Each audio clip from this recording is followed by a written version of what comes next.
खुलुमबाय गिबियाव गोजोन बड'लेण्ड इउटुब चेनेलाव नोंथांमोनखौ बरायनानै लाग्रोनाय जाबाय। गोजोन बड'लेण्ड इउटुब चेनेलखौ नोंथांमोना अननानै साबस्क्राइब खालाम। बेनि मोजां मोजां भिडिअफोरखौ नोंथांमोनहा मोजां मोनोबा साबस्क्राइब खालाम, शेयार खालाम, लाइक खालाम। गुरै खावलायनाय थाबाय। भारतआव सानसेयावनो दीपावली उपलक्षे 6.5 ट्रिलियन प्रडाक्टफोर सेल जादों। दा बे प्रडाक्टआ भकेल फर लकेल होननानै माने बुंदों समीक्षा खालामग्राफोरा। मानो चाइनानि प्रडाक्टआ खम सेल जादों दीपावलीयाव, लकेल बानायनायानो बांसिन सेल जादों दीपावलीनि प्रडाक्टफ्रा। दा बे मोनसे बाखनायथाव। बेबादि भारतनि प्रडाक्टखौ भारतनि कास्टमारा जुदि अनसायोबा बयबो माने आरोबाव रासिनै लकेल प्रडाक्टफोरखौ बानायबावनो हागोन। बे बिराद मोजां खबर।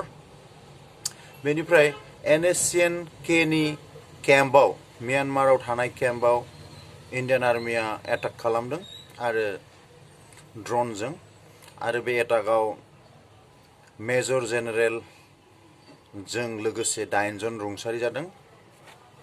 बेनिफ्राय 2026 आव रायजो सभायाव हाग्रामा BPF-निफ्राय सासे MP मोनगोन होननानै मोनसे आसा दङ। मानो एप्रिलाव आसामनि रायजो सभानि MP साथामनि समया जोबसिगोन। बिथांमोननि जे रायजो सभानि MP-नि टार्म बे जोबसिगोन। गोदान MP बेवहाय सोनांगौ जासिगोन।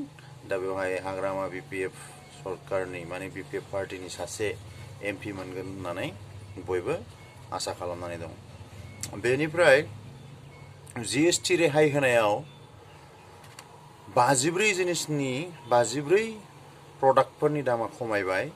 बेथ' बिराद मोजां खबर। बिदिब्ला गोबाङानो गोबां जिनिस बायनो हासिगोन। जाय जायहा बायनांगौ माबा दङ प्रडाक्टनि माबाफोरखौ नायनायदो, दामफोरखौ बेसेबां खमायदों। बेनिफ्राय फेब्रुवारि मार्चआव HS फाइनाल एग्जामा जागोन। दा बेनि अनलाइन फर्म फिलआपआ दिनैनिफ्राय आरम्भ जाबाय। बेयो 20 नभेम्बरसिम जागोन। ओमफ्राय बेवहाय स्वीकृतिप्राप्त स्कुलफ्रा परिखानि मासुला जाहैबाय बिसिना 900, सेन्टार फिसा जाहैबाय 350 आरो प्रेक्टिकेल फिसा जाहैबाय 100। आरो प्राइभेट स्कुल जे थायो, प्राइभेट स्कुल बिसोरनिया जाहैबाय 1200 थाखा एग्जाम फिस। बेनिफ्राय सेन्टार फिसा जाहैबाय 350। बेनिफ्राय प्रेक्टिकेल फिसा जाहैबाय 100। बेखौ फोसावदों। बेनिफ्राय महिम कलिता होननाया बिसि फिसाजों पान्जाबाव थांदोंमोन ट्रेनजों। दा बियो बारावनि जंसनाव ओंखारदोंमोन। बे समाव बिनि बिसि आरो फिसालाया उन्दुदोंमोन। दा बे ओंखारदोंमोन जंसनाव ट्रेना लाखिहैनायाव, खिन्थु बियो उनाव बेखौ फिसालाया नागिरनानै मोनाखै। माने बियो हयथ' सोरजोंबा लाखिजाबाय खोमा। दा ट्रेनाव नागिरनानै मोनाखिसै। दाना फिसालाया बिदिनो जिनिसखौ केस होबाय, कमप्लेन होबाय।